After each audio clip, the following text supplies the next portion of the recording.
Hello students, তো আজ আমি তোমাদের আলোচনা করব এবিটিএ টেস্ট পেপারসের প্রথম পেজ, যেটা তোমাদের রয়েছে 14। তো এই পেজের সমস্ত কিছু আজকে আমি এই ভিডিওতে প্রোভাইড করব, seen, unseen, grammar, even writing পর্যন্ত। তো যার যেই পোর্শনটাতে সমস্যা আছে অথবা যারা পুরোটাই প্র্যাকটিস করতে পারেনি কোনো কারণবশত, তাদের সুবিধার জন্য বিশেষ করে আমি এই পুরো যে লেখাটা সেটা পুরোটা একটা খাতার মধ্যে লিখে নিয়েছি। তো তোমরা যেটা করবে, এখন টেস্ট পেপারটা পাশে রাখো এবং একটা খাতা নিয়ে নাও, খাতার মধ্যে পুরো জিনিসটা লেখার চেষ্টা করো যেভাবে আমি লিখেছি। যে কোনো ধরনের কোনো সমস্যা যেগুলো তোমাদের রয়েছে এই বিষয়ে, আশা করি এটার মধ্য দিয়ে তোমাদের সমস্ত কিছু ক্লিয়ার হয়ে যাবে।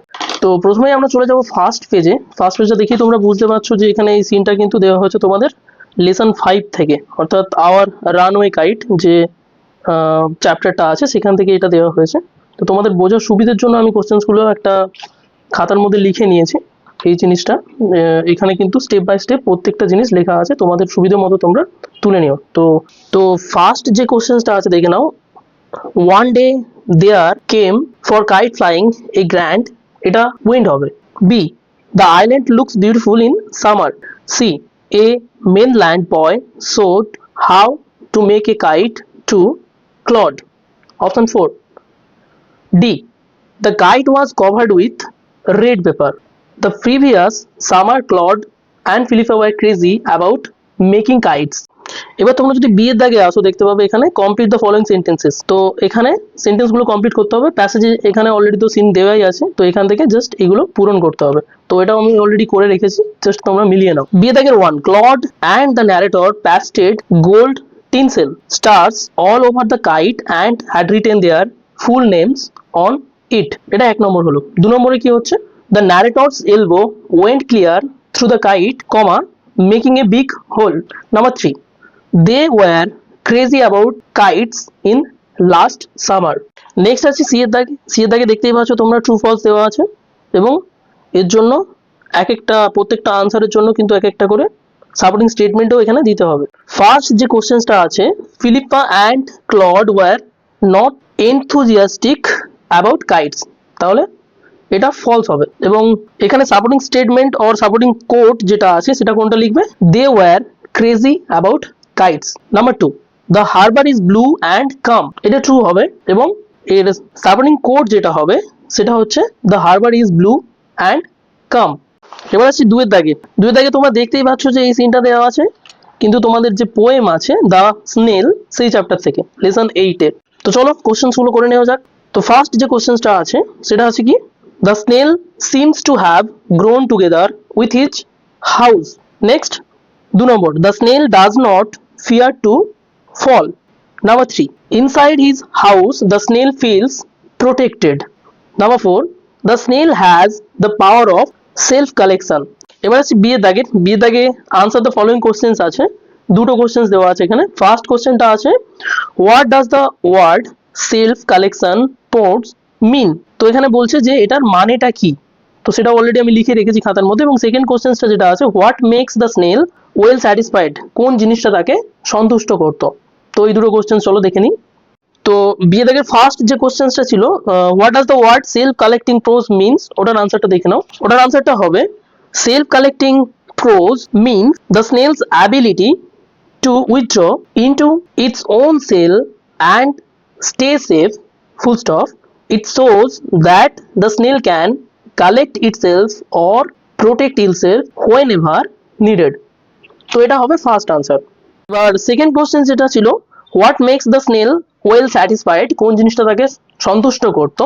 তো সেটার আনসার হবে এখানে দেখো, বি এর দাগে 2, the snail is well satisfied because it carries its home with it, comma, feels safe inside it and needs nothing from anyone else, full stop.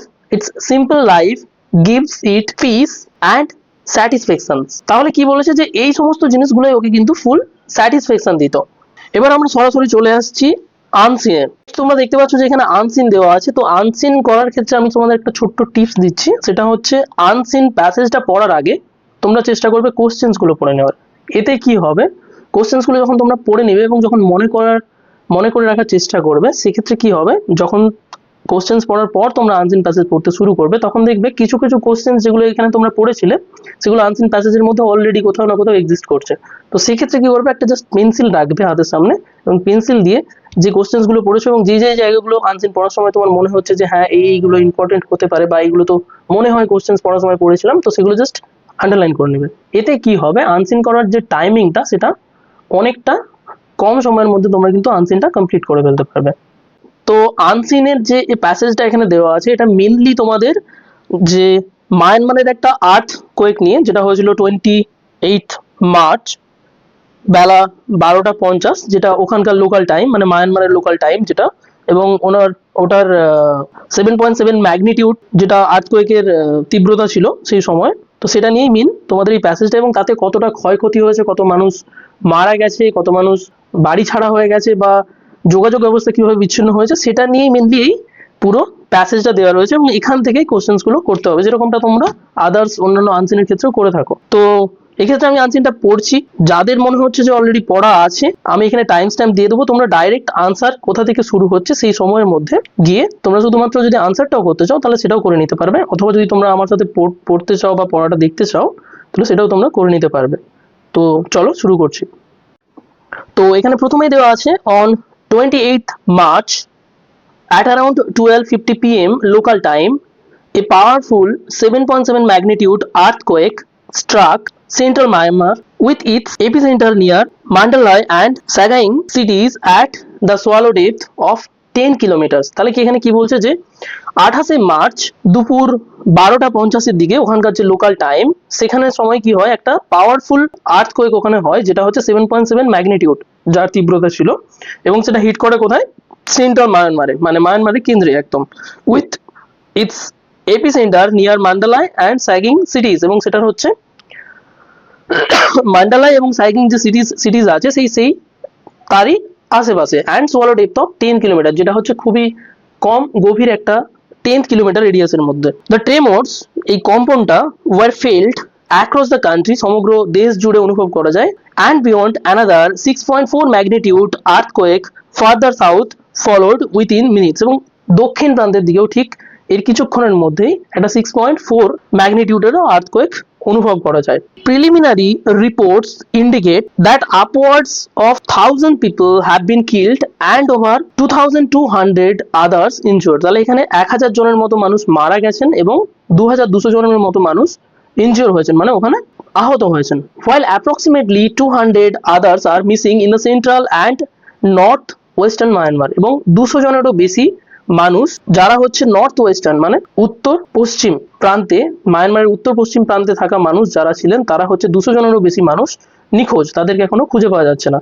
The majority of the deaths were reported in the Mandalay areas, তো বেশিরভাগ যে মৃত্যু ঘটেছে সেটা হচ্ছে মান্ডালাই এরিয়াজের আশেপাশেই হয়েছে। The state administration council, যাকে সংক্ষেপে SAC বলা হচ্ছে, has declared a state of emergency of Bago region, Mandalay region, Nai Pai Tau Union Territory, Sagaing region and parts of San State, and called for international assistances। তো কি হয়েছে, এখানে এই সমস্ত জায়গাগুলো স্টেট এমার্জেন্সি জারি করা হয়েছে এবং আন্তর্জাতিক সহায়তার জন্য এখানে বলা হয়েছে। The earthquake caused widespread destruction of homes and severe damage of critical infrastructure. তাহলে এখানে বলতে চেয়েছে যে আর্থকোয়েকটা এটা হচ্ছে কি করেছে, অনেক বাড়ি এবং অনেক অনেক ক্রিটিক্যাল ইনফ্রাস্ট্রাকচার যেগুলো ছিল সেগুলোকে কিন্তু ক্ষতিগ্রস্ত করেছে। Initial reports indicate that Mandalay international airport, initial report যেটা বলছে কি যে মান্ডালাই এয়ারপোর্টে উইথ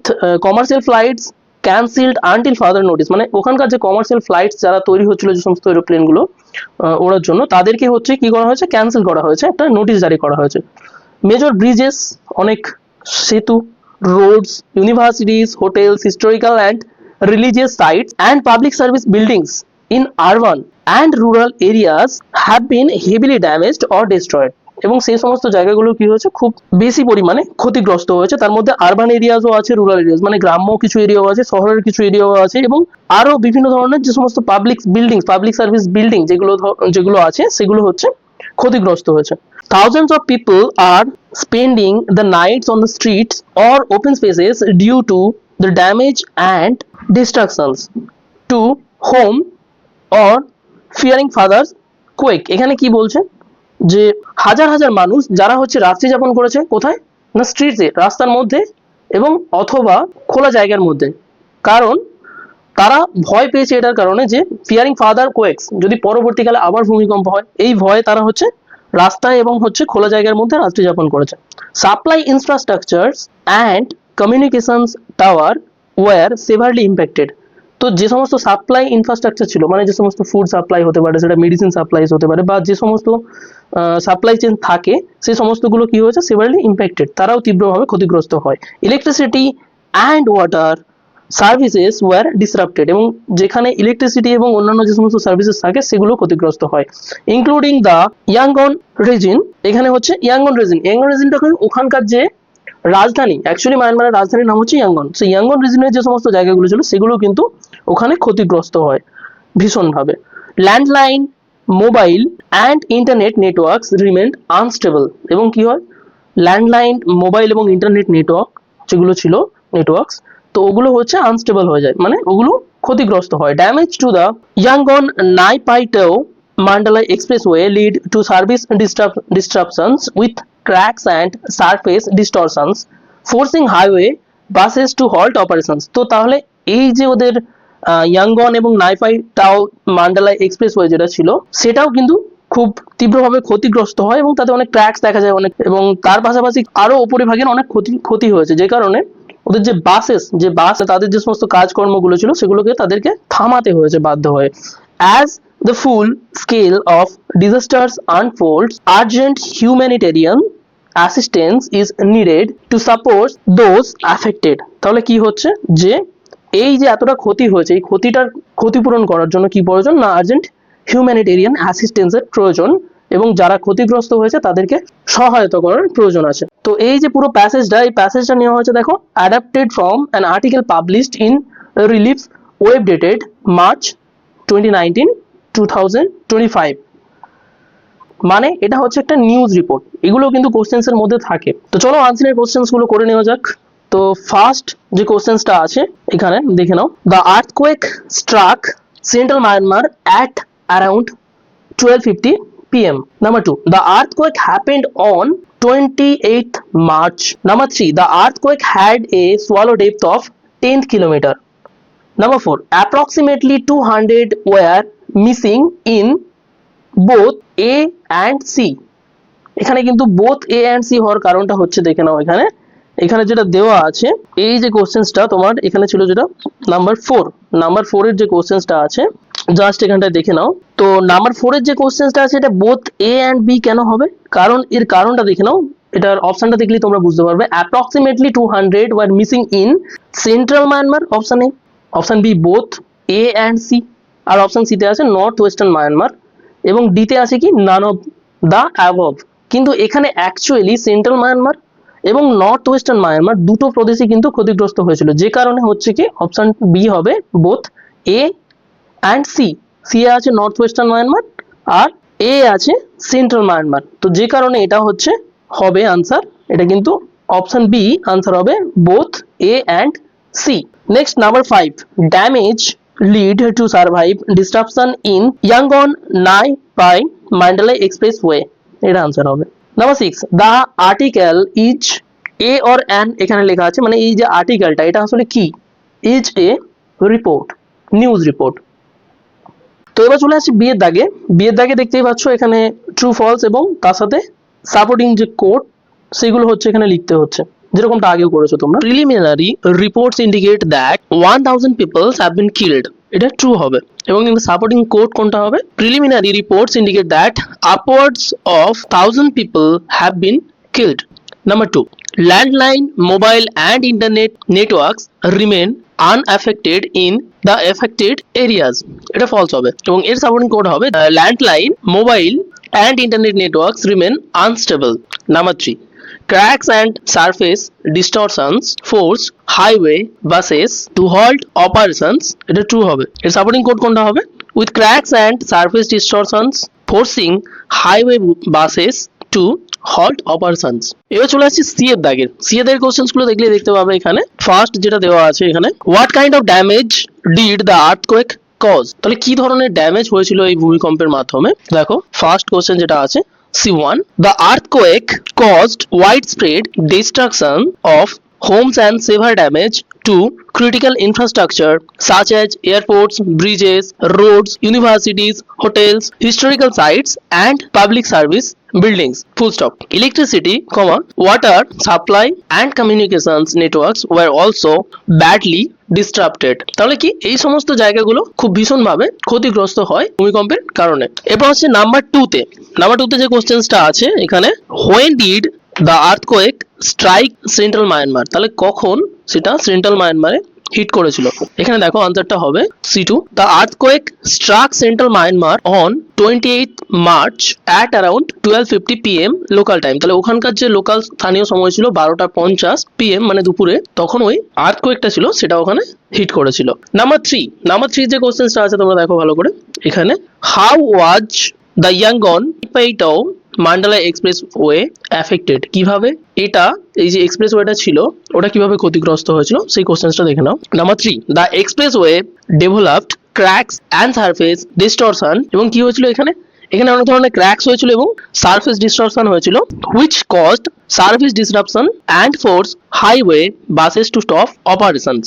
তাহলে এই সমস্ত জিনিসগুলো ওখানে কিন্তু হয়েছিল ওই হাইওয়ে বা এক্সপ্রেস ওয়েতে যেটা ওখানে ছিল। এরপর আসছে নাম্বার 4 এর যে কোশ্চেনটা আছে দেখো, নাম্বার 4 এ আছে which regions the state did the state administration council declare a state of emergency for, তাহলে কোন জায়গাটাতে কোন স্টেটটাতে এমার্জেন্সি ডিক্লেয়ার করা হয়েছিল সেটা এখানে লিখতে হবে। তো দেখে নাও, number 4, the state administration council declared a state of emergency for Bago region, Mandalay region, Naypyitaw union territory, Sagaing region and parts of Shan state. তাহলে এই সমস্ত জায়গাগুলো হচ্ছে একটা এমার্জেন্সি ডিক্লেয়ার করা হয়েছিল ওই আর্থকোয়েকের কারণে। তো এরপর আমরা সরাসরি চলে আসছি সেকশন বি তে, যেটা গ্রামার অ্যান্ড ভোকাবুলারি পোর্শন আছে 4 দাগে। তো এখানে বলছে write the correct alternatives to fill in the blanks. তো চলো সরাসরি আনসার করা যাক। তো ফার্স্ট যেটা আছে এখানে দেখতেই পাচ্ছ তোমরা যে ফুড ড্যাশ, এখানে হবে keeps, food keeps us alive and gives us health, full stop, but it does a lot of harm if we eat more than we need. তো নেক্সট এখানে দেখতেই পাচ্ছ যে এখানে আর্টিকেল প্রিপোজিশন বসানোর কথা বলা হয়েছে। ফার্স্ট যেটা হবে the ashes of Bapu was emerged in the Ganges where a huge crowd had gathered on the bank। দেখো এখানে লিখে দিয়েছি, প্রথম ড্যাশটাতে অফ, তারপরের ড্যাশে ইন এবং তারপরে ড্যাশে অন হবে। দেখো এখানে ফার্স্ট একটা গ্রামার দেওয়া আছে, বি দাগের 1 যেটা আছে, he is one of the best teachers in the town, change the degree of comparison. তো এটার আনসার হবে, এটা ফার্স্ট তোমাদেরকে স্টার্ট করতে হবে, এটা B1, very few teachers in the town are as good as him, এটা পজিটিভ ডিগ্রি করলে দাঁড়াচ্ছে। এবং আরেকটা কি হতে পারে, he is better than most other teachers in the town, এটা কম্পারেটিভ ডিগ্রি করলে হচ্ছে। নেক্সট আছে কি, এখানে 2 থেকে একটা কোশ্চেন আছে দেখো, we received the chairman respectfully, এখানে কি করতে বলেছে, use the noun form of respectfully. তাহলে রেসপেক্টফুলির হচ্ছে নাউন ফর্ম হিসেবে এটাকে লিখতে হবে। তো দেখো আনসারটা হবে we should respect to the chairman. এবার আসছি নাম্বার 3 তে। নাম্বার 3 যে কোশ্চেনটা আছে এটা দেখে নাও, 2 দাগে my sister went to Darjeeling, it is a beautiful hill town, এটা করতে বলেছে মেক ইট কমপ্লেক্স সেন্টেন্স। তাহলে এটাকে কমপ্লেক্স সেন্টেন্সে করতে হবে। আনসার হবে my sister went to Darjeeling which is a beautiful hill town. Next এখানে কিছু ফ্রেজাল ভার্ব দেওয়া আছে। 1 নম্বরে আছে কন্টিনিউ, 2 নম্বরে ডায়েট এবং 3 নম্বরে আছে রিড, এবং এখানে কিছু অপশনসও তোমাদের দেওয়া আছে। তো চলো দেখে নেওয়া যাক আনসারটা কি হবে। তো কন্টিনিউ হবে carried on, diet passed away, read গান থ্রু। এবার আছে 6 নম্বরে। 6 নম্বরে কি আছে, given below are the meanings of 4 words which you will find in the passage in question number 3. Find out the words and write them in the appropriate boxes on the right hand side। তাহলে কি বলেছে যে এই যে ওয়ার্ডগুলো এখানে দেওয়া আছে এই ওয়ার্ডগুলোরই হচ্ছে কিছু সেম মিনিং যুক্ত যে সমস্ত ওয়ার্ড আছে সেগুলো প্যাসেজ নাম্বার ওই কোশ্চেন নাম্বার 3 যে তোমরা আনসার করেছিলে সেখানে আছে, সেখান থেকে এখানে বেছে নিয়ে লিখতে হবে, মানে এখান থেকে। তো চলো আনসার গুলো দেখে নিই। ফার্স্ট যেটা আছে সেক, এটা হবে ট্রিমোর, রিলেটেড টু এ টাউন, এটা হবে আরবান। তারপর হচ্ছে কি ফিলান্থ্রপিক হবে হিউম্যানিটেরিয়ান। এবং number 4 to have a great degree, এটা হবে হেভিলি। নেক্সট এখানে সেকশন 3 তে রাইটিং এর পোর্শনটা আছে, দেখতে পাচ্ছ এখানে 3টে রাইটিং দেওয়া আছে। তো রাইটিং গুলো আমি স্ক্রিনের মধ্যে দিয়ে দেবো উইথ বেঙ্গলি মিনিং, বাংলা মানে সহ দেবো, যাতে তোমাদের পড়তে পুরোটা সুবিধা হয়। এবং তোমরা যেটা করবে সেটা হচ্ছে স্ক্রিনটাকে পজ করে পুরো রাইটিংটা তুলে নেবে ফার্স্টে, যদি বাংলা মানের প্রয়োজন হয় তো বাংলা মানেটাও পজ করে তুলে নেবে এবং তারপর ওখান থেকে পড়বে। এবং পড়ার পর এই পুরো জিনিসটা কিন্তু তোমাদের কাছে আশা করি ক্লিয়ার হয়ে যাবে। ইনকেস যদি কোনো ডাউট থেকে থাকে তো সেই জিনিসটা তোমরা কমেন্টসের মধ্যে জানাবে আমাকে, এবং আমি সেটা তোমাদের ডাউট যেটা থাকবে সেটা অবশ্যই ক্লিয়ার করে দেবো। নেক্সট পেজের আপডেটগুলো পাওয়ার জন্য সাবস্ক্রাইব করে নোটিফিকেশন অন করে রেখো।